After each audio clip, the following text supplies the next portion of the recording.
ప్రియమైనటువంటి సంఘ విశ్వాసులకు ఈరోజు దేవుడు గొప్ప కృపను పంపించువాడై ఉన్నాడు. ఈ కృపను పొందడానికి, ఈ కృపను అనుగ్రహింపబడుటకు అనేక నగరాలలో ఉదయాన్నే వారి వారి మందిరాల్లో కూడుకొని గొప్పవారైనటువంటి వారందరూ కూడా మోకాళ్ళుని దేవునికి మొరపెట్టుకుంటున్నారు. విశ్రాంతి గవిని పాలు పంపు ఆశీర్వాదములను పొందడానికి. విశ్రాంతి గవిని ఆశీర్వాదపు గవిని పాలు పంపు దీవెనలు అసమానమైనటువంటి ఆశీర్వాదాన్ని మనకు అనుగ్రహింపజేసి, యేసు ప్రభు వారు రాబో రోజులలో మధ్యాకాశమునకు మేఘాసీనుడై సెకీనా మేఘవాహ దారుడై అయిన మధ్యాకాశమునకు వచ్చినప్పుడు మనమందరం కూడా ఆ యొక్క మేఘంలోనికి ఆకర్షింపబడేటువంటి కృపను పొందేటువంటి భాగ్యమును దేవుడు మనకు అనుగ్రహింపచేవాడై ఉన్నాడు. కనుక బైబిల్ మిషన్లో ఉన్నటువంటి వారికి అందరికీ కూడా ఈ రోజున ప్రకటన గ్రంథ ఆశీర్వాదములు పరలోకంలో నుంచి వారి వారి తలల మీదకు జీవకిరీటముగా అనుగ్రహింపబడుచున్నది. పరమగీతం యొక్క ఆశీర్వాదము కూడా అనుగ్రహింపబడుచున్నది. పేతురు ఆకలి కొనినప్పుడు, నాకు ఆకలిగా ఉన్నదని ప్రార్థన చేసినప్పుడు 4 హస్తములతోటి పట్టబడినటువంటి దుప్పటిని, చతుష్పాద జంతువులతో కూడుకున్నటువంటి దుప్పటిని ఆకాశం నుంచి పేతురు దగ్గరికి దేవుడు తీసుకుని వచ్చినప్పుడు, వీటిలో దేన్నైనా నీవు భుజించి నీ ఆకలిని తీర్చుకొనమని చెప్పినప్పుడు, ప్రభువా నిషిద్ధమైనటువంటి వాటిని నేను తినజాలను అని చెప్పినప్పుడు ఆయన యొక్క ఆకలిని దేవుడే తీర్చాడు. అలాగే భూలోకంలో సంఘకన్యక ఇప్పుడు ప్రార్థన చేయుచున్నది, ఆకలితో ప్రార్థన చేయుచున్నది. ఎలాంటి సంఘకన్యక? ఉపవాసములు చేయుచున్నటువంటి సంఘకన్యక, ఆయన సన్నిధి మీదే ఆతృత కలిగినటువంటి సంఘకన్యక, శ్రమలలో, శోధనలలో, కష్టములలో, నష్టములలో, దుఃఖములలో ఉన్నటువంటి, వేదనలలో ఉన్నటువంటి సంఘకన్యక ప్రార్థన చేయుచున్నది. మరి ప్రార్థన చేసేటువంటి ఈ సమయాన్ని దేవుడు ఎలాగూ ఆశీర్వదిస్తాడు? 4 హస్తములతోటి పట్టబడినటువంటి దుప్పటిలో చతుష్పాద జంతువులను కలిగి, ఆ దుప్పటిని యేసుక్రీస్తు ప్రభువు వారు ఎలాగైతే కనుక పేతురు, అపోస్తులైనటువంటి పేతురు గారికి దగ్గరికి తీసుకుని వచ్చినారో అలాగుననే సంఘకన్యక ప్రార్థన చేయుచున్నది, వధువు సంఘం ప్రార్థన చేయుచున్నది. కాబట్టి ఆ దుప్పటిలో వేవేల వాగ్దానములతోటి నింపి ఆ దుప్పటిని మీ వద్దకు దేవుడు తీసుకొని రావడానికి ఆయన సిద్ధంగా ఉన్నాడు. మరి మీరు సిద్ధముగా ఉన్నారా? ఈరోజు మనం భుజించేటువంటి భోజనము కాదు, మనం కట్టుకున్నటువంటి బట్ట కాదు, మనకున్నటువంటి బలిమి కాదు, మనకున్నటువంటి బలగము కాదు, మనకున్నటువంటి హోదా కాదు, మనకున్నటువంటి గొప్ప స్థితి కాదు. వీటినన్నిటినీ మించినటువంటి యేసయ్య కృప కావాలి, వీటినన్నిటినీ మించినటువంటి యేసయ్య యొక్క ప్రార్థన కావాలి, వీటన్నిటిని మించినటువంటి వధువు సంఘం యొక్క రూపము మనకు అనుగ్రహింపబడినట్లయితే కనుక దేవుడు ఏమంటున్నాడు? బైబిల్లో ఏమంటున్నాడంటే కనుక భూలోకంలో ధనము ఏమైపోతుంది చెప్పండి? చిమ్మెట కొట్టి నశించిపోవును. భూలోకంలో ఉన్నటువంటి ధనం అంట చిమ్మెట కొట్టి నశించిపోవును. చిరిగిపోతుంది కదా చిమ్మట కొడితే. నేనిచ్చు ధనమును ఎవడునూ కూడా దొంగిలించలేడు, ఎవడునూ కూడా నాశనము చేయలేడు. మరి ఆయన ఇచ్చేటువంటి ధనం ఏంటి చెప్పండి? ఈ యొక్క కడవరి కాలంలో, ఈ గతరి కాలంలో, పాపకాలంలో, ఈ యొక్క శోధనల కాలంలో, వేదన కాలంలో, శ్రమల కాలంలో, వ్యాధుల కాలంలో, రోగముల కాలంలో ఆయన ఇచ్చేటువంటి ధనం ఏమిటి? ఆయన ఇచ్చేటువంటి ధనము సన్నిధి. సన్నిధి గురించి తెలియనటువంటి వారు ఇక్కడికి వచ్చి మోకాళ్ళని ప్రార్థన చేయాలా?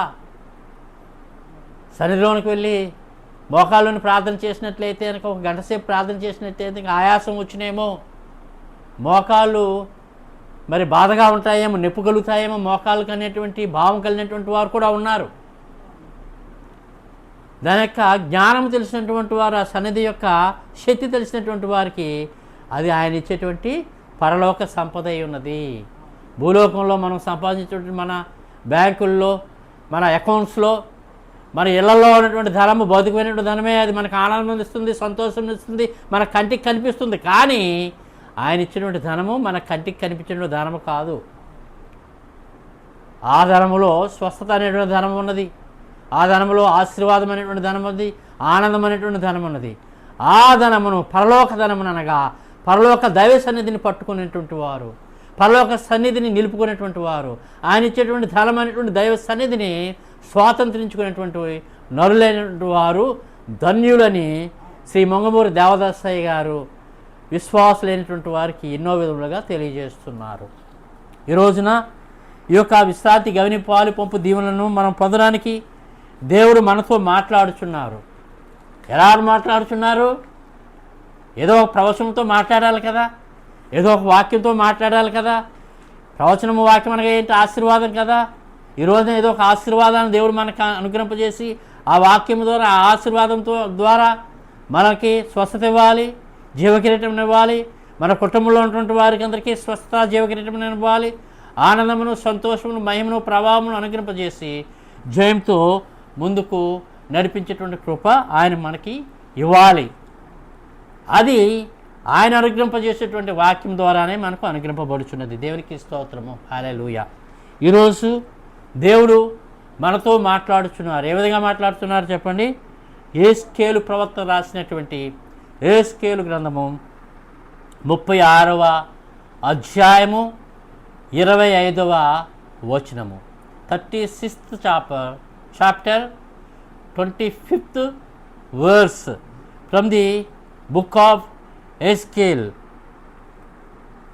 బైబిల్ గ్రంథంలో పెద్ద ప్రవక్తలైనటువంటి వారిని మనం చూస్తున్నాం. ఇర్మియా, యెషయా, యెహెజ్కేలు, ఇలాగున కొంతమంది పెద్ద ప్రవక్తలు ఉన్నారు, చిన్న ప్రవక్తలు ఉన్నారన్నమాట అండి. ఈ యొక్క యెహెజ్కేలు గ్రంథము చాలా అమూల్యమైనటువంటి గ్రంథము. యెహెజ్కేలు గ్రంథము స్వాస్థ్యమును అనుగ్రహింపజేసేటువంటి గ్రంథమై ఉన్నది. ఎవరైతే యేసుక్రీస్తు ప్రభు వారిని నమ్మి ఉన్నారో, ఎవరైతే యేసుక్రీస్తు ప్రభు వారిని కలిగి ఉన్నారో వారికి దేవుడు అనుగ్రహింపజేసేటువంటి స్వాస్థ్యము యెహెజ్కేలు గ్రంథం ద్వారా ఆయన మనతో మాట్లాడుచున్నారు. ఈ యొక్క యెహెజ్కేలు గ్రంథము దేనిని సూచించుతున్నదంటే రాకడను సూచించుచున్నది. ఆయన యొక్క రెండవ రాకడను సూచించుచున్నది. యేసుక్రీస్తు ప్రభు వారి యొక్క మేఘ ఆశీర్వాదమును సూచించుచున్నది. ఇశ్రాయేలీయులు పొందినటువంటి చెరను బబులోను దేశస్థులైనటువంటి వారు, పారసీక దేశస్థులైనటువంటి రాజులు, మాదీయులైనటువంటి రాజులు, వీరందరూ కూడా ఇశ్రాయేలు రాజ్యం మీద దండయాత్రలు చేసి వారి యొక్క పతనాన్ని, అనగా ఇశ్రాయేలు జనాంగము దేవునిని మర్చిపోయి, దేవుడిచ్చినటువంటి ఆశీర్వాదమును, కృపను మర్చిపోయి గర్వాంధులై దేవుని దూషించినప్పుడు, ద్వేషించినప్పుడు, దేవుని యొక్క ఆశీర్వాదమును వారు కోల్పోయినప్పుడు ఈ యొక్క ప్రవక్తలను దేవుడు లేపి వారికి దేవుని యొక్క వాక్యమును బోధించేటటువంటి వారు, దేవుని యొక్క వాక్యమును భ్రష్టులైనటువంటి ఇశ్రాయేలు జనాంగములకు బోధించడానికి ఈ యెషయా ప్రవక్తను దేవుడు పంపి ఉన్నాడు, ఇర్మియా ప్రవక్తను దేవుడు పంపి ఉన్నాడు. అలాగునే యెహెజ్కేలు ద్వారా కూడా కొన్ని మర్మములను దేవుడు తెలిపి ఉన్నాడు.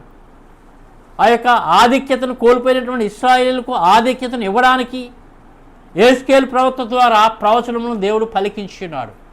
అలాగునే యేసుక్రీస్తు ప్రభువారు పరిశుద్ధాత్మ తండ్రిగా మన మధ్యన ఈ యొక్క కడవరి కాలంలో, రాకడ కాలంలో మన మధ్య నివసించుచు, మన మధ్య మసలుచు, మనకు కావలసినటువంటి ప్రవచన వరములను దయచేయచ్చు. ముఖ్యంగా శరీర స్వస్థత, ఆత్మీయ స్వస్థతలను అనుగ్రహింపజేయచ్చు.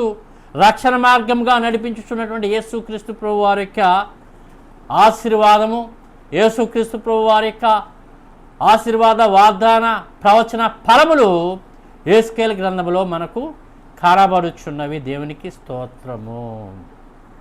ఇక్కడ 25వ వచనమును మనము గమనించినట్లయితే ఇక్కడ ఏం చెప్తున్నారంటే, మీ అపవిత్రత యావత్తు పోవునట్లు నేను మీ మీద శుద్ధ జలము చల్లుదును. మీ విగ్రహముల వలన మీకు కలిగిన అపవిత్రత అంతయు తీసివేసేదను. దేవునికి స్తోత్రము. హల్లెలూయా. మరణాత.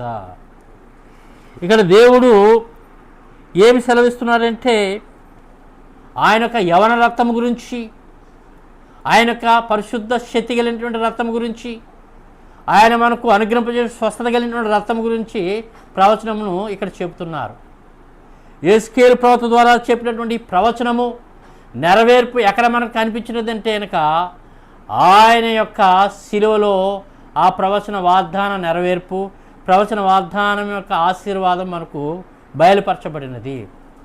పంచగాడుల ద్వారా రక్తము చిందింపబడటం ద్వారా ఆయన ప్రక్కలో నుంచి బల్లెము పోటు పొడిచినటువంటి ఆ యొక్క రక్తము ద్వారా కాళ్ళలో మేకులు, అస్తములలో మేకులు, అలాగున పంచగాయముల ద్వారా స్రవింపబడినటువంటి ఆ యొక్క రక్తము ద్వారా స్వస్థత అనుగ్రహింపబడినది, పరిశుద్ధత అనుగ్రహింపబడినది, పవిత్రత అనుగ్రహింపబడినది.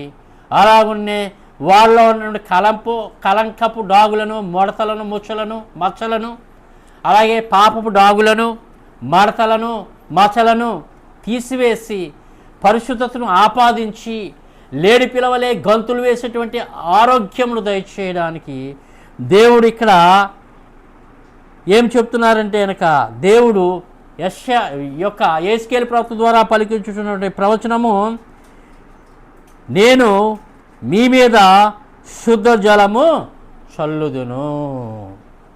చూసారా? నేను మీ మీద శుద్ధ జలమును చల్లుదును. శుద్ధ జలం అనగా ఏమిటండి? ఇది శుద్ధ జలం అనగా ఏమిటంటే ఆయన యొక్క శక్తితో నింపబడుట, ఆయన యొక్క ఆత్మతో నింపబడుట, ఆయన యొక్క అభిషేకముతో నింపబడుట, ఆయన యొక్క రక్తముతో అభిషేకం అనగా స్నానము. ఆయన యొక్క పరిశుద్ధ రక్తమే ఆ రక్తధారలే తల మొదలుకుని పాదముల వరకు కూడా మనకు ఏమి అనుగ్రహింపజేయబడుచున్నదంటే కనుక ఆ యొక్క స్నానము ద్వారా మనకు స్వస్థత అనుగ్రహింపబడుచున్నది. మన యొక్క నరములలోనికి, మన యొక్క అవయవంలోనికి, ప్రతి అవయవంలోనికి కూడా ఈ యొక్క రక్తము వెళ్ళిపోయి, రక్తము స్రవింపబడి మనకు స్వస్థతను అనుగ్రహింపజేయుచున్నది. దేవునికి స్తోత్రము. మరి ఈ యొక్క రక్తం యొక్క ఆశీర్వాదము, ఈ యొక్క గొర్రెపిల్ల రక్తం యొక్క ప్రభావము, గొర్రెపిల్ల యొక్క మహిమను ఏదేను తోటలో వారు కోల్పోయారు. మరలా ఆదికాండము 2వ అధ్యాయము 9వ వచనంలో మనం చదువుకున్నాం. ఇది కంటిన్యూస్ రక్షణ మహాసంకల్పం. ఇది రక్షణ మహాసంకల్పంలో ఈరోజు చెప్పబడేటువంటి వాక్యము 777వ ముద్ర యొక్క ఆశీర్వాదము. అక్కడ ఆది తల్లులైనటువంటి వారు 777వ ముద్రను కోల్పోయారు. ఆయన యొక్క వాక్కును కోల్పోయారు, మహిమను కోల్పోయారు, ప్రభావం కోల్పోయారు. మరలా అది ప్రకటన గ్రంథం 2వ అధ్యాయంలో చెవగలవాడ ఆత్మ సంఘములతో చెబుతున్నటువంటి మాట వినుగాక, జయించు వారికి దేవుని పరదేశంలో ఉన్నటువంటి జీవవృక్ష ఫలములను భుజింపనిత్తును అని ప్రకటన గ్రంథంలో చెప్తున్నారు. దాని యొక్క కంటిన్యూస్ ఎక్కడ కనిపిస్తుందంటే, మనకు యేసుకేలు ప్రవక్త ద్వారా ఒక ప్రవచనం ఏంటి? ఈ యొక్క అధ్యాయం చూసినట్లయితే కనుక వారు చేసినటువంటి పాపానికి విరుగుడు, వారు చేసినటువంటి పాపానికి ప్రాయశ్చిత్తము, వారు చేసినటువంటి అవిధేయతకు, వారి యొక్క గర్వమునకు విరుగుడు అనేక ప్రవచనముల ద్వారా, అనేక ప్రార్థనల ద్వారా యేసుక్రీస్తు ప్రభు వారు దయచేసి ఉన్నారు. ఏదేను తోట యొక్క పాపమును తీసివేయడానికి యేసుకేలు గ్రంథములో దేవుడు ప్రవచనములను చూపిస్తున్నాడు. అందుకే మొదట ఏమని ఉందండి? 25వ అధ్యాయంలో మీ అపవిత్రత యావత్తు పోవునట్లు, మీ అపవిత్రత యావత్తు పోవునట్లు. అపవిత్ర అనేటువంటిది ఎవరు చేశారు? ఆది తల్లిదండ్రులైనటువంటి ఆదామవులు చేశారు. వారు అపవిత్రతతో నింపబడి ఉన్నారు. వారి యొక్క గర్భమును దేవుడు దీవించున్నాడు, కానీ శాపగ్రస్తులైనటువంటి వారు కూడా వారి గర్భవాసమును జన్మించున్నారు. లెమకును గురించి మనం చెప్పుకున్నాం. ఇంకా గర్వాంధులైనటువంటి వారు ఉన్నారు, మంచివారు కూడా ఉన్నారు, ప్రార్థన చేసేటువంటి వారు ఉన్నారు, ప్రార్థన లేనటువంటి వారు కూడా ఉన్నారు. కానీ దేవుడు ఆ ప్రార్థన చేయలేనటువంటి వారిని, ఆ గర్వం కలిగినటువంటి వారిని విడిచిపెట్టలేదు. వారిని కూడా దేవుడు ఆశీర్వదించాడు. కానీ గొప్ప తలాంతు దేవుడు దాచి ఉన్నాడు. గొప్ప ఆశీర్వాదమును, గొప్ప స్వస్థతను దేవుడు దాచి ఉన్నాడు. అదే 777వ ముద్ర యొక్క ఆశీర్వాదము. మరి దేవుణ్ణి త్యజించినటువంటి వారు, దేవుణ్ణి మర్చిపోయినటువంటి వారు, దేవుణ్ణి విడిచిపెట్టినటువంటి వారికి 777వ ముద్ర అవకాశం లేదు. వీరందరూ కూడా సాతాను చేత శోధింపబడతారు. రాకడ ఎంతో కాలం లేదు. కానీ దేవుని నమ్మినటువంటి పిల్లలైనటువంటి వారికి ఆ యొక్క 777వ ముద్ర యొక్క తలాంతును దాచి ఉన్నాడు. ఈ ముద్ర గురించి నేను ప్రవచిస్తున్నాను. ఆ 777వ ముద్ర యొక్క ఆశీర్వాదం మళ్ళీ ఎక్కడ కనిపిస్తుందంటే కనుక ఇర్మియాలో కనిపిస్తుంది, యెషయాలో కనిపిస్తుంది. ప్రాశస్త్యం కలిగినటువంటి ఈ యొక్క యెహెజ్కేలు గ్రంథంలో 36వ అధ్యాయం 25వ వచనం ద్వారా దేవుడు సెలవిస్తున్నాడు. మీ అపవిత్రత యావత్తు పోవునట్లు నేను మీ మీద శుద్ధ జలము చల్లుదును. దేవునికి స్తోత్రము, హల్లెలూయా. అనగా మరి తల్లిదండ్రులైనటువంటి ఆది తల్లిదండ్రులైనటువంటి ఆదామములు పాపం చేస్తున్నారు కాబట్టి ముద్రాశీర్వాదం కోల్పోయారు. ఆది తల్లిదండ్రులేనా? భూలోకంలో ఉన్నటువంటి తల్లిదండ్రులు కూడా పాపములు చేయటం లేదా? జ్ఞానం కలిగినటువంటి వారు, బాధల్లో ఉన్నటువంటి వారు, శ్రమల్లో ఉన్నటువంటి వారు, సోదరుల్లో ఉన్నటువంటి వారు కాకాని కూటములకు వెళ్ళి, ఆ కాకాని స్వస్థశాల పైభాగములకు వెళ్ళి టవర్లో ప్రార్థన చేసుకుంటున్నారు. నేను స్వయంగా ఉన్నాను. వారు చేసుకున్న ప్రార్థనలు నాకు వినిపించినటువంటి అంశం ఏంటంటే, నా తల్లిదండ్రులు చేసినటువంటి తగని కార్యములు నా మీదకి పోలి నన్ను చంపుచున్నవి. ఈ యొక్క పాపాన్ని నేను అడ్డగింపలేదు, నా మీదకి వచ్చేస్తున్నాయి. నా వంశంలోకి వచ్చేసింది ఈ పాపం, నా యొక్క సంతానంలోకి వచ్చేసింది ఈ పాపం. దీన్ని ఎలాగ నేను దీని నుంచి నేను ఎలా పైకి రావాలి, ఎలా నన్ను రక్షిస్తావంటే కనుక దైవజనుడు ఒక ప్రవచనాన్ని ఇచ్చాడు. తల్లిదండ్రులు చేసిన పాపాలు నా మీదకి పోయి నన్ను చంపుచున్నవని నువ్వు అంటున్నావు కదా, వీటినన్నింటినీ కూడా అడ్డగించేటువంటి శ్రీ యేసుడు నీకున్నాడు. ఆయన చూడలేవా? ఇదిగో ఆయన నీ కోసమే కదా శిలువ మీద ఆయన యొక్క ప్రాణత్యాగం చేస్తున్నాడు.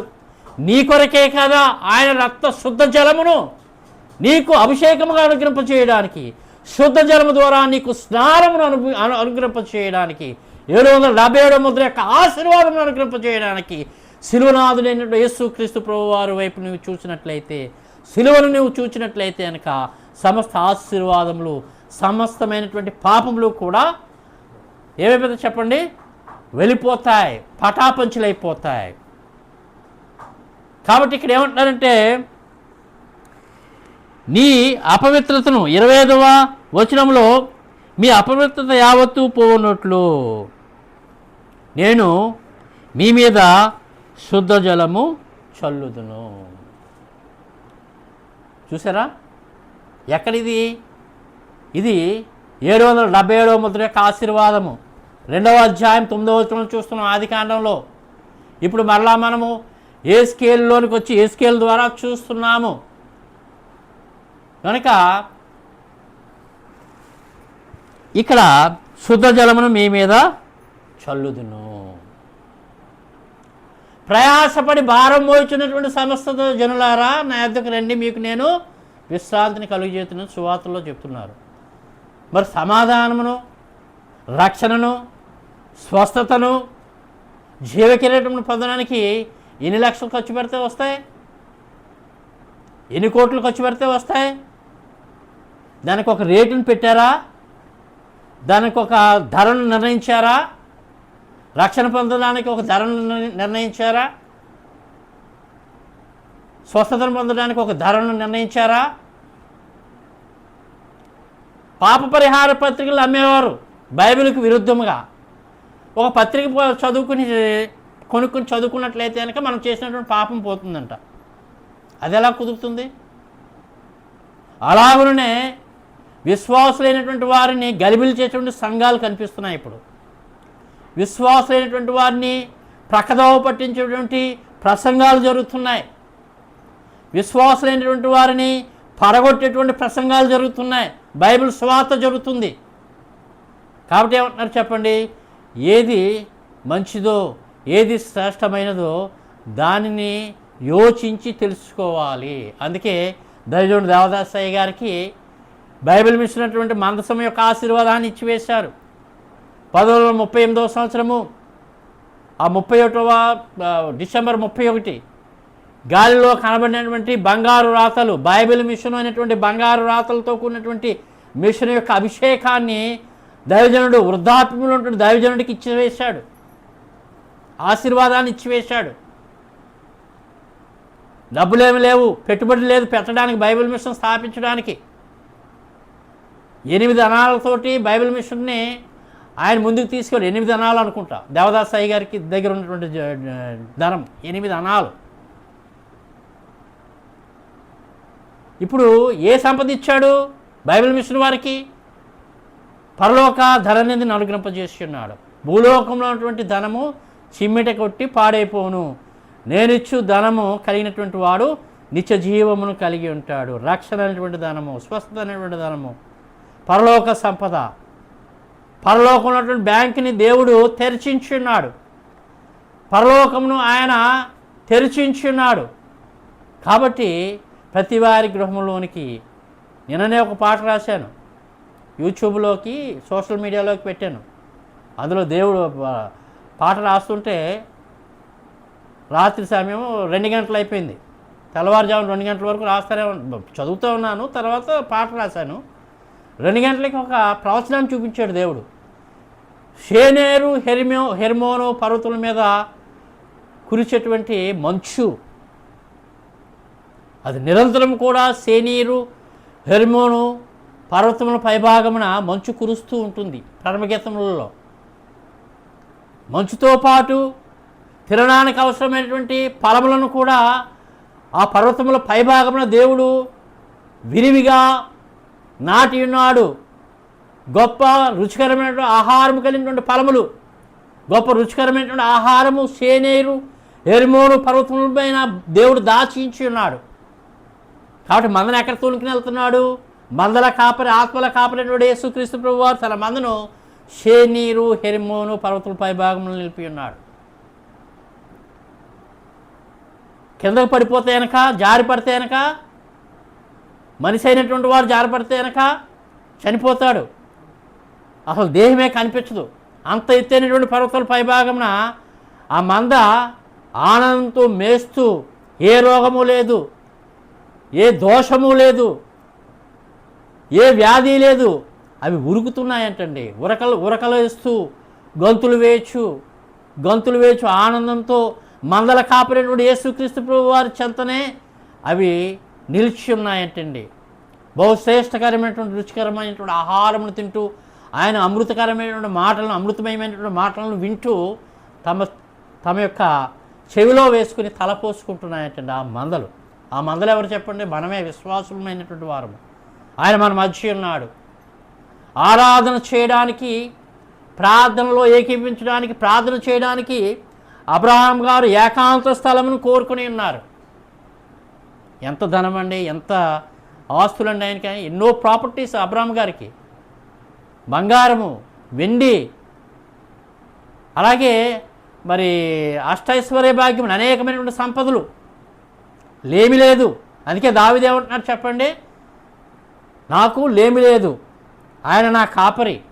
నిన్న పాట రాశాను, నా కాపరి అనేటువంటి పాటను రాశాను. అది బహుగా గొప్ప సంగీతాన్ని దేవుడు అనుగ్రహింపజేశాడు. యెహోవా నా కాపరి, నాకు లేమి కలదు, నాకు దిగులు లేదనేటువంటి పాటను రాశాను. అలాగున్నే ఎంతో సంపద ఉంది, వీటిలన్నింటినీ చక్కబెట్టుకోవాలి. అతనికి టైం ఉంటుంది. అబ్రహాం గారికి సమయం లేదు మేనేజ్మెంట్ చేయడానికి, కుటుంబాన్ని మేనేజ్మెంట్ చేయడానికి ఆయన దగ్గర సమయం లేదు.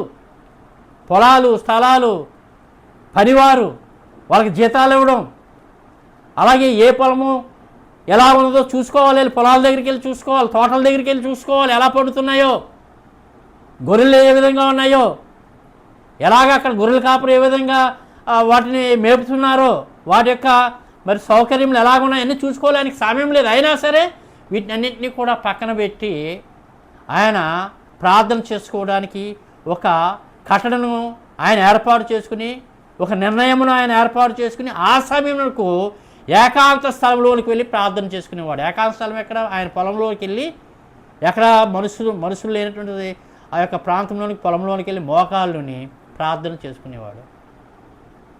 ప్రభువా, ఈ యొక్క ధనమును, ఈ భాగ్యమును నాకు అనుగ్రహింపజేశావు. సంతానం లేదనుకున్నటువంటి నాకు 80 సంవత్సరాలు దాటిపోయిన తర్వాత, 90 సంవత్సరాలు దాటిపోయిన తర్వాత కుమారుడు పుట్టాడు. అసలు సంతానమే లేదు ఆయనకి. కాబట్టి వారసుడిని ఇచ్చావు, ఆశీర్వాదాన్ని ఇచ్చావు, సంపదనిచ్చావు, భాగ్యాన్ని ఇచ్చావు అని ఒక టైమును, ఒక నిర్ణీతమైనటువంటి సమయాన్ని ఏర్పాటు చేసుకుని ఆయన ప్రార్థన చేసేవాడు.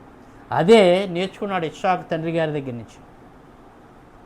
కాబట్టి అదే నేను చెప్తున్నాను, మోకాల ప్రార్థన, ఏకాంత స్థల ప్రార్థన, అది దేనికి గుర్తు, దేనికి చిహ్నము, దేనికి సాదృశ్యం అంటే కనుక సన్నిధికి సాదృశ్యము.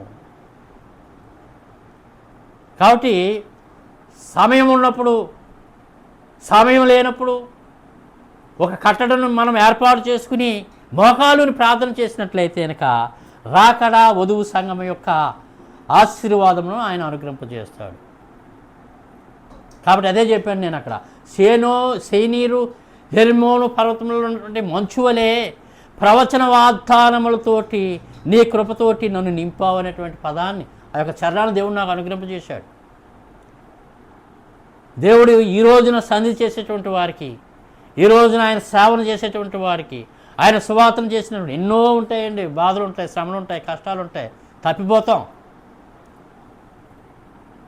తప్పిపోయినటువంటి వారిని ఆయన అలా వదిలివేసేటువంటి వాడు కాదు. ఆయన మరలా పట్టుకుని తీసుకుని వచ్చి మందలో కలిపేవాడు.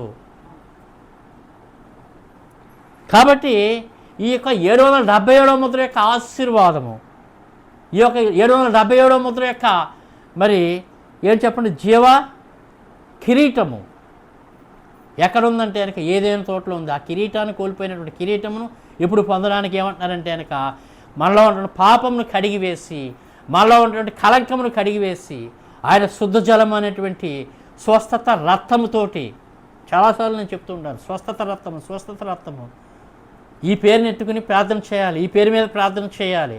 యవన రక్తము, స్వస్థత రక్తము, యవన రక్తము, కలంకం లేని రక్తము, పాపం లేనటువంటి రక్తము, పరిశుద్ధ రక్తము, శుద్ధ జలమైనటువంటి రక్తము నాకు అనుగ్రహింపు చేయము దేవా. ఈ రక్తము ద్వారా నాకు జీవకిరీటం అనుగ్రహింపజేసి నాలో ఉన్నటువంటి రోగములను, నాలో ఉన్నటువంటి వ్యాధులను, మూల పేరుకుపోయినటువంటి రక్తాన్ని ప్రభువా, మరి మకిలిపోయినటువంటి రక్తమును, విరిగిపోయినటువంటి రక్తమును బలము కలిగినటువంటి రక్తముగా చేయము, శక్తి కలిగినటువంటి రక్తముగా చేయము, యవన రక్తముగా మార్చివేయం ప్రభువా, స్వస్థత రక్తముగా మార్చివేయం ప్రభువా అని నమ్మకంతో ప్రార్థన చేసినట్లయితే కనుక ఎలాంటి వ్యాధి అయినా సరే కొట్టివేయబడుతుంది. కాబట్టి ఇక్కడ ఏమంటున్నారంటే కనుక మీ విగ్రహముల వల్ల మీకు కలిగిన అపవిత్రత అంతయు కూడా తీసివేసెదను. ఇక 26వ వచనంలోకి వెళ్ళినట్లయితే నూతన హృదయం మీకు ఇచ్చేదను, నూతన స్వభావం మీకు కలుగజేసేదను, రాతి గుండె మీలో నుండి తీసివేసి మాంసపు గుండెను మీకు ఇచ్చేదను. అబ్బా, ఎలాంటి ప్రవచనాలండి! పంచభక్ష పరమాన్నములు తిన్నా తృప్తి రాదేమో, 1000 రూపాయలు ఖర్చు పెట్టి భోజనం చేసినా తృప్తి లేదేమో.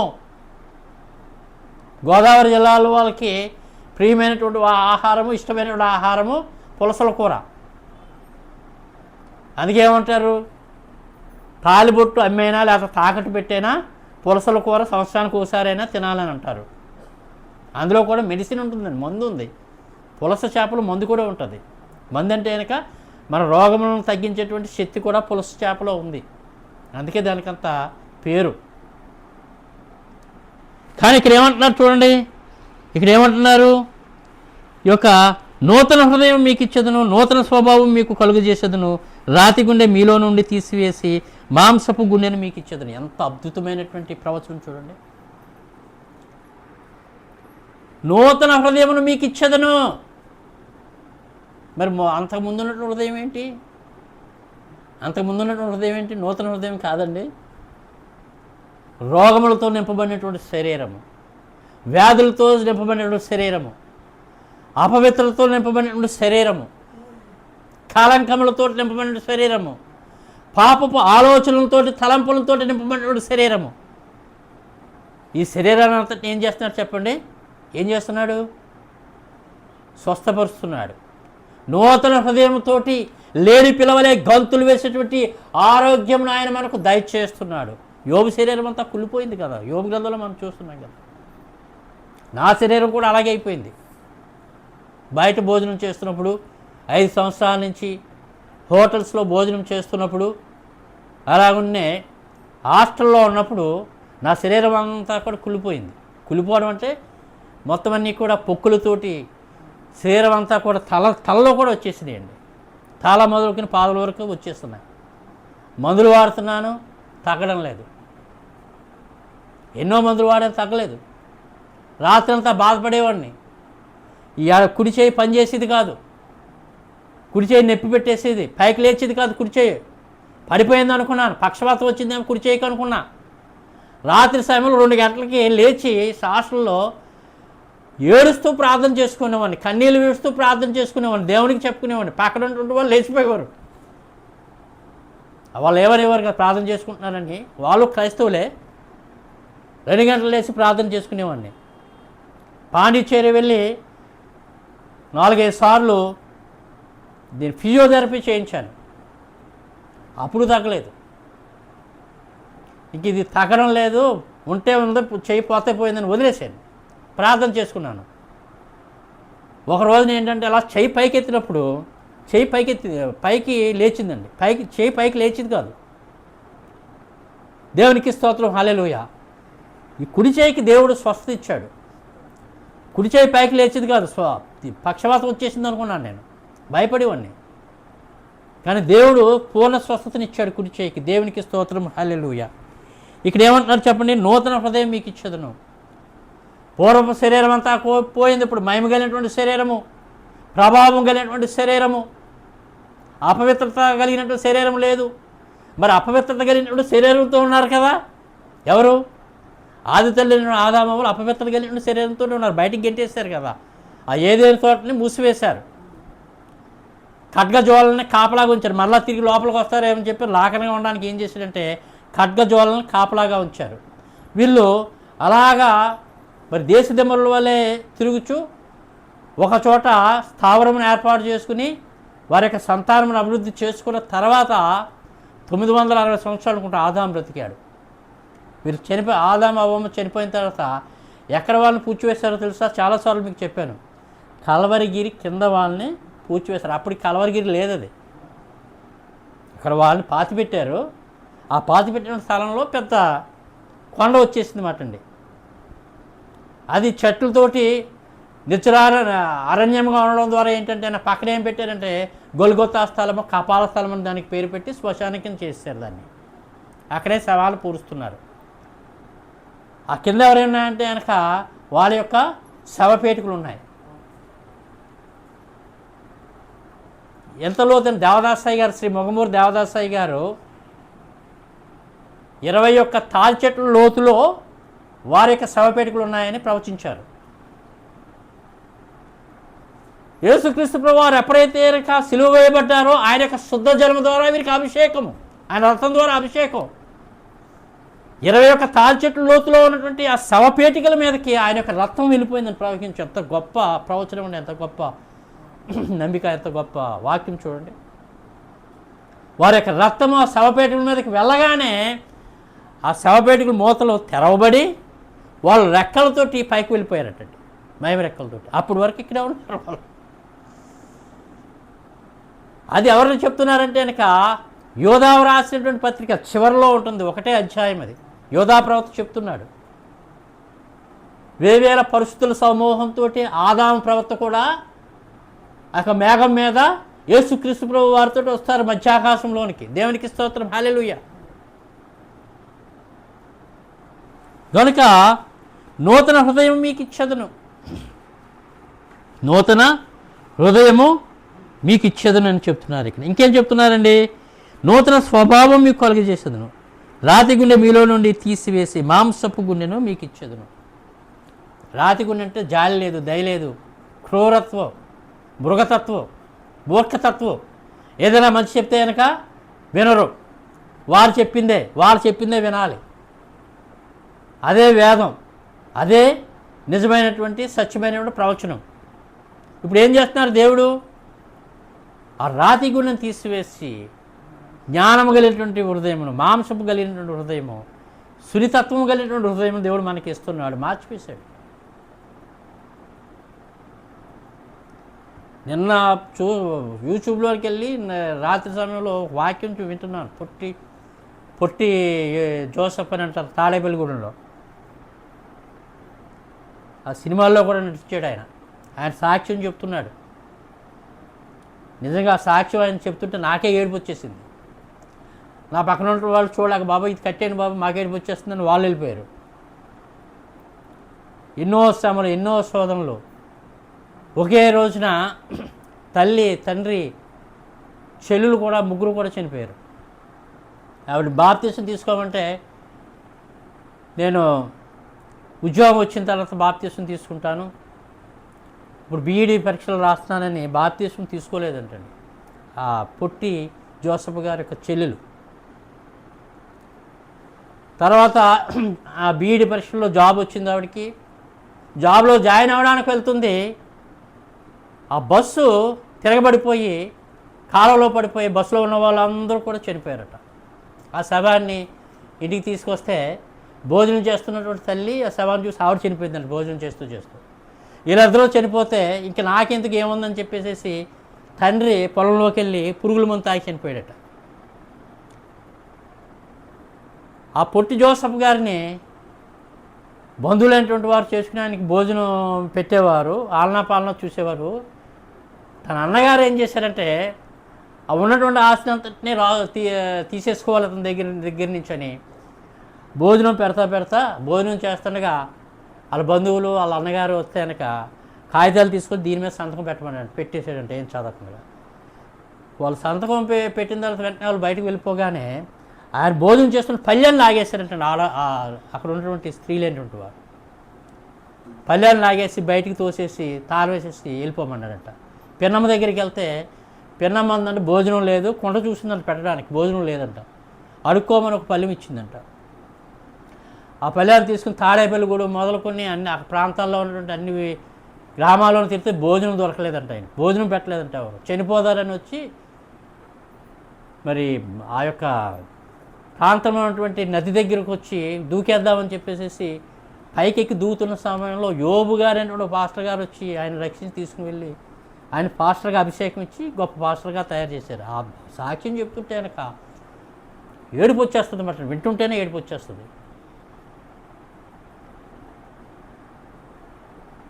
ఇప్పుడు ఏమి ఇచ్చారు ఆయనకి? పరలోక భాగ్యాన్ని దేవుడు అనుగ్రహింపజేశాడు. ఆయన అంటున్నాడు, ఒకరోజు భోజనం చేయడానికి నా దగ్గర డబ్బులు లేవు, అడుక్కునేవాడిని, భోజనం కోసం పెట్టేవారు కాదు. ఈరోజు దేవుడు కృప కలిగినటువంటి పరలోక ఐశ్వర్యాన్ని నాకు అనుగ్రహించాడు. మొన్నే చనిపోయాడు ఆయన. కాబట్టి దేవుని నమ్ముకున్నటువంటి వారిని, దేవుని వైపు చూసినటువంటి వారిని దేవుడు ఎప్పుడూ కూడా ఎన్నడూ కూడా విడిచిపెట్టేవాడు కాదు. వాళ్ళకి ఇవ్వవలసినటువంటి తలాంతును ఇవ్వకుండా వారిని విడిచిపెట్టడు. ప్రభు వైపే చూడవలసినటువంటి వారై ఉన్నాము. కాబట్టి ఎంత మరి శ్రమల్లో ఉన్నా, శోధనలో ఉన్నా, వేదనలతో నింపబడినటువంటి హృదయాన్ని, శోధనలతో నింపబడినటువంటి హృదయాన్ని, గొప్ప భయంకరమైనటువంటి బాధలతో నింపబడినటువంటి హృదయాన్ని తీసివేసి దేవుడు ఏమంటున్నాడు చెప్పండి? మీకు నూతన హృదయమును అనుగ్రహింపజేయుచున్నాను, పాతవి గతించను, సమస్తమును క్రొత్తవాయను. నాయందు ఉన్నటువంటి వాడు, యేసునందు నిలబడినటువంటి వాడు నూతన సృష్టి, నూతన స్వభావము, నూతన స్వస్థత, నూతన ఆరోగ్యము, నూతన ప్రభావము, నూతన మహిమ. దేవునికి స్తోత్రము, హల్లెలూయా. కాబట్టి ఇక్కడ దేవుడు మన పాపములను తీసివేసి మన రోగములను ఆయన భరించి ఆయన విశ్రాంతిగా మారిపోయాను అని ఉన్నది యెషయా గ్రంథంలో. ఆయన రోజు మన కోసం బాధపడుతూ ప్రార్థన చేయుచున్నాడు. మన కోసం బాధపడుచు ప్రార్థన చేయడమే కాక మన స్వస్థత కొరకు ప్రార్థన చేస్తున్నాడు. ఆయన మీకా గ్రంథంలో చెప్తున్నాడు, మందంతా కూడా నడిచి వెళ్ళిపోతుంటే మందలో ఉన్నటువంటి కొన్ని జీవాలు వెనకబడిపోయాయంట. వాటికి ఆరోగ్యం లేదంట, నడవలేకపోతున్నాయంట. సత్తువు లేనటువంటి ఆ జీవములు, ఆ గొర్రెలు ఆ మందలని కలుసుకొని లేకపోతున్నాయి. కాబట్టి ఏ జీవమైతే కనుక, ఏ గొర్రె అయితే కనుక నీరసముగా ఉన్నదో, నిస్సత్తుగా ఉన్నదో, అనారోగ్యముగా ఉన్నదో, ఆ యొక్క గొర్రె పిల్లకు, ఆ యొక్క గొర్రెలకు, ఆ యొక్క జీవములకు ఆయన యొక్క తన రక్తమును ప్రోక్షింపజేసి పూర్ణ స్వస్థ, పూర్ణారోగ్యము, పూర్ణానందమును అనుగ్రహింపజేయడానికి, ఆయన శుద్ధ జలముతో అభిషేకమును అనుగ్రహింపజేయడానికి ఆయన మన మధ్య ఉన్నాడు. కాబట్టి ప్రకటన గ్రంథం 2వ అధ్యాయంలో మనం చదువుకున్నటువంటి అంశమే, ఆ అంశంలో చెప్పినటువంటి భావం ఏమనగా 2వ అధ్యాయంలో జయించువానికి దేవుని పరదేశంలో ఉన్నటువంటి జీవ వృక్ష ఫలములను భుజింపనిత్తును. దేవునికి స్తోత్రం, హల్లెలూయా. డబ్బు వెనకాల పరిగెడితే, ధనము వెనకాల పరిగెడితే ధనము రాదండి. పేరు వెనకాల పరిగెడితే పేరు రాదండి. ప్రతిష్ట కావాలని ఆ ప్రతిష్ట వెనకాల పరిగెడితే ప్రతిష్ట రాదండి. దేవుని వైపు చూసినప్పుడు, దేవుని వాక్యం మీద ఆధారం నొందినప్పుడు, దేవుని ధ్యానం మీద ఆధారం నొందినప్పుడు గొప్ప కృపను, గొప్ప తలాంతును, పరలోక ఐశ్వర్యమును దేవుడు మనకు అనుగ్రహింపజేయు శక్తిమంతుడైనటువంటి దేవుడై ఉన్నాడు. కాబట్టి కుంటుచున్నటువంటి గొర్రె పిల్లలను, గుడ్డివైనటువంటి గొర్రె పిల్లలను, సత్తువులైనటువంటి గొర్రె పిల్లలకు ఆయన శుద్ధ జలము ద్వారా అభిషేకమును అనుగ్రహింపజేయు దేవుడై ఉన్నాడు. కాబట్టి ఈ వాక్యం అన్నిటికీ ముడిపడుతూ ఉంటుంది. నేను చెప్పేది ప్రకటన గ్రంథంలో ఉన్నటువంటి వాక్యం. అదే మనం చెప్పుకుంటాం కదా, భూలోకములో వారు మహాశ్రమలను అనుభవించినటువంటి వారు వీరే. మహాశ్రమలు, ఏం శ్రమలు? మహాశ్రమలనే శ్రీ మంగమూరి దేవదాసయ్య గారు 2 శ్రమలు చెప్పారు. అగ్ని కొలిమి, ఇనుప కొలిమి. అగ్ని కొలిమి, ఇనుప కొలిమి. అగ్ని కొలిమి అంటే మహాశ్రమలు. ఇనుప కొలిమి అంటే ఏంటో తెలుసా మీకు? తినడానికి భోజనం ఉండదండి, పస్తులు ఉండాల్సిందే. ఆయన ప్రవచనం ఇస్తాడు, నీకు నేను ఇనప కొలిమిని అనుగ్రహింపజేస్తున్నాను అంటే, బాబోయ్ నాకు బాప్తిస్మం వద్దు బాబోయ్, ఈ దేవుడు నాకొద్దు, ఇనప కొలిమి నాకెందుకు, ఈ ఇనప కొలిమిని పొందడానికి ఈ దగ్గరికి నేను వచ్చాను. శ్రీ మంగమూరి దేవదాసయ్య గారు ఏమంటున్నారు? మొదటి వరుసలో ఇనప కొలిమి ఉన్నది, 2వ వరుసలో భాగ్యము ఉన్నది, ఆశీర్వాదం ఉన్నది. ఈ ఆశీర్వాదం ఎప్పటి వరకు? తరముల పిల్లలకు నిలిచియుండును. 1 తరము 2 తరాలు కాదు, తరతరాలు తరతరాలు తరతరాలు హెచ్చింపబడేటువంటి ఆశీర్వాదం దేవుడు మనకు అనుగ్రహింపజేయవాడై ఉన్నాడు. కాబట్టి ఇస్సాకు దగ్గరికి తీసుకుని వెళ్ళాడు, యాకోబు దగ్గరికి తీసుకుని వెళ్ళాడు తన 2 కుమారులని. ఎవరు? యోసేపుకి 2 కుమారులు. అసలు చంపేయాలని చూశారు కదా, అసలు భూమి మీద ఉండకూడదు, చంపేయాలి. వీడు ఉండడం వల్ల మనకి కష్టము, నష్టం, దుఃఖము. వీడు ఆస్తిని పంచుకుని పట్టుకెళ్ళిపోవడమే కాకుండా మన మీద ప్రేమను వాడి మీదకి ప్రారంభింపజేసేటువంటి ఆ యొక్క అంశమును ఇతను కలిగి ఉన్నాడు యోసేపు. కాబట్టి ప్రేమ అంతా కూడా యోసేపు మీద చూపిస్తున్నాడు. మిగతా వాళ్ళకి ఏమొస్తే అసూయ వచ్చేస్తుంది కదా, ఇదేంటి ఈ యొక్క అయిపోయిందండి. ఈ యొక్క యోసేపునే ఈయన కన్నాడా, మిగతా వాళ్ళని కనలేదా? యోసేపు మీద ప్రేమ చూపిస్తున్నాడేంటి? మా జాతేమో పనులన్నీ చేయించుకుంటున్నాడు, పొలం దగ్గరికి వెళ్ళి పొలం పని చేయబట్టున్నాడు, గొర్రెలను కాపలా కాసురమ్మంటున్నాడు, యోసేపుని మాత్రం ఇంటి దగ్గర ఉండమంటున్నాడు. ఇదేంటి? ఇది ఎక్కడ న్యాయము? దేవుని దృష్టిలో ఏర్పాటు ఆశీర్వాదం, దేవుని దృష్టిలో ఏర్పాటు సంతతి, దేవుని దృష్టిలో ఏర్పాటు చేయబడినటువంటి ముద్రింపబడినటువంటి 777వ ముద్ర యొక్క ఆశీర్వాదము యోసేపు మీద ఉంది. కాబట్టి యోసేపు తలాంతు హెచ్చింపబడింది. ఎందరో ఎన్ని విధములుగా యోసేపును పాడు చేయాలి, ఏ విధంగానైనా సరే ఇతను చంపివేయాలి, ఇతను నాశనం చేయాలంటే ఆయనకు ఆ పెద్దలైనటువంటి వారు అంటారు కదా, తంతే బూర్ల గంపలో పడ్డామంటారు. అదే యోబు చెప్తున్నాడు, నేను పడిన చోట అడుగెల్లా నేతిలో పడిన అంటాడు ఒక చోట.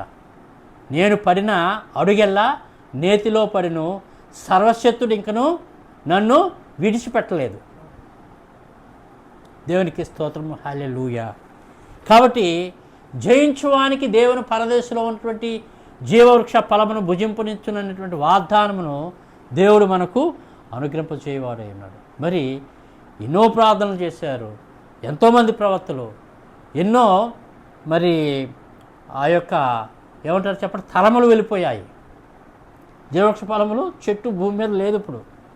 ఆ ఫలముల రంగు ఏ విధంగా ఉంటుందో ఎవరికీ తెలియదు, ఆ రుచి ఎలా ఉంటుందో ఎవరికీ తెలియదు. జీవితం అంతా మనం కష్టపడి సంపాదించిన ధనమును పెడితే ఆ జీవవృక్ష ఫలం మనం పొందగలమా? పొందలేము. ఆ జీవవృక్ష ఫలమును తిన్నట్లయితే అంటే రోగం అనేటువంటిది లేదంటండి, అస్వస్థత అనేటువంటిది లేదంటండి, మరణం అనేటువంటిది లేదంటండి, మృత్యువు లేదట.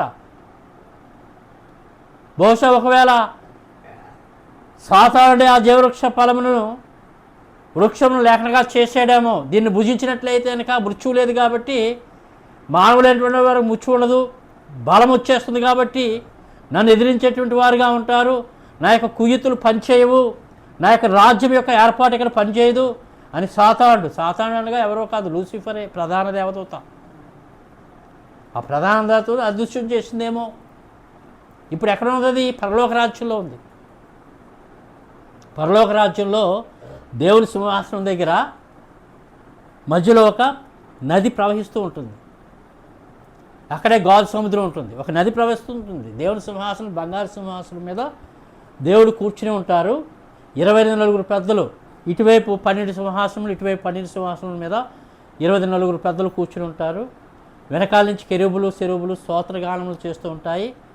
దేవదూతలన్నీ కూడా స్తోత్రగానం చేస్తూ ఉంటారు. పరిశుద్ధులైనటువంటి వారు, అతి పరిశుద్ధులైనటువంటి వారు, మహాపరిశుద్ధులైనటువంటి వారు అందరూ కూడా ఉంటారు అక్కడ. సాధు సుందర్ సింగ్ గారు, కైలాస మహారాజ్ గారు, డాక్టర్ ఆత్మానమ్మ గారు, భక్త సింగ్ గారు, శ్రీ మొంగమూరి దేవదాసయ్య గారు, ఇంకా కైలాస మహర్షి గారు, వీళ్ళందరూ కూడా అక్కడే ప్రార్థనలు చేస్తూ ఉంటారు. వీరికి ఇవ్వబడుతుంది. మహాశ్రమలు అనుభవించిన భక్తులు వీరు కదా. 12 కాపులే కాస్తాయంటే నెలకు ఒక కాపు అంట. 2 వృక్షాలు జీవవృక్షములు, అవతల వైపు కోటి, ఇవతల వైపు కోటి. నెలకోసారి ఆ చెట్టు నుంచి ఈ చెట్టు నుంచి ఆ 12 కాపులను తీసి నెలకోసారి అక్కడ ఉన్నటువంటి వారికి అందరికీ కూడా భోజనం వడ్డించును, రాజ్య స్వయముగా, దేవరాజు స్వయముగా. ఆకలి ఉండదు, అనారోగ్యం ఉండదు. ఆ యొక్క జీవవృక్ష ఫలములు తింటే స్వస్థత. అమృతం సేవించినట్లయితే ఏ విధంగా మరణం లేదో, జీవవృక్ష ఫలములను భుజించినట్లయితే కనుక మరణము లేదు. అదిగే ప్రార్థన చేసుకునేటప్పుడు, ప్రభువా ఈరోజు ప్రభురాత్రి భోజన సంస్కారమును నేను తీసుకుంటున్నాను, నీ జీవవృక్ష ఫలములలో ఉన్నటువంటి ఆరోగ్యమును, స్వస్థతను, నీ జీవవృక్ష ఫలములో శక్తిని, మహిమను ప్రభా ఈ యొక్క రొట్టెలోనికి, ఈ యొక్క ద్రాక్షరసంలోనికి ప్రోక్షింపజేసి నాకు ఆరోగ్యమును దయచేయం ప్రభా అంటే కనుక ఆయన ఆరోగ్యము దయచేయవాడై ఉన్నాడు. దేవునికి స్తోత్రము, హల్లెలూయా. కనుక ఇటు కృపను అనుగ్రహింపజేసినటువంటి తండ్రి, ఈరోజు ఇటు గొప్ప మరి ఆశీర్వాదములను అనుగ్రహింపజేసినటువంటి తండ్రి, మనకందరం కూడా కాలాంతమందు, జీవాంతమందు రాకడా ఈ సమయంలో మనకందరికీ కూడా జీవవృక్ష ఫలముల యొక్క ఆశీర్వాదమును, జీవవృక్ష ఫలములను 747వ ముద్ర యొక్క ఆశీర్వాదమును, ఆయన శుద్ధ జలముతో అభిషేకమును, జీవకిరీటమును అనుగ్రహింపజేసి జయంతో ముందుకు నడిపింపజేయను గాక. ఆమెన్. మరణాత మరణాత మరణాత.